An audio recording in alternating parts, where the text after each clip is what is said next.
mainstream media outlets, David Rockefeller, the banker, philanthropist, and fabled family name, has finally died today at 101 years old.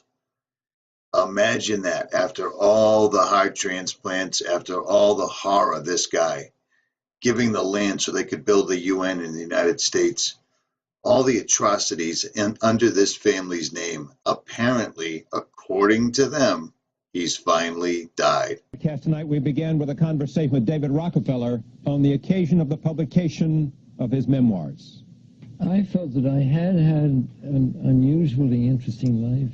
I'd had chances to meet a broad variety of people all over the world. Now, I'm not even going to play any of this because it doesn't make any difference. On the cover of the book and the cover of a magazine, right before 9/11 back in the 60s, he had 9/11 on his watch. So here's an especially creepy example of foreshadowing and/or revelation of the method.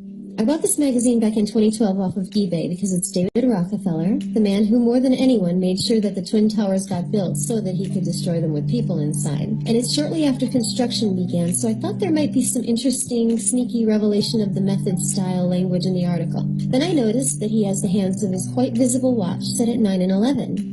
I always felt like there must be more to this cover, but it took me 3 years to figure it out.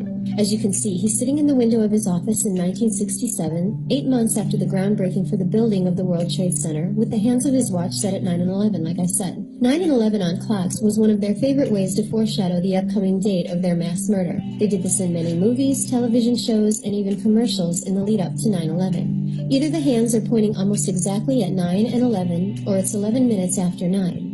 There was always something that bothered me about the so-called plane hole on the north base of the North Tower, the iconic one that really represents the 9/11 false flag and the one that they show us the most.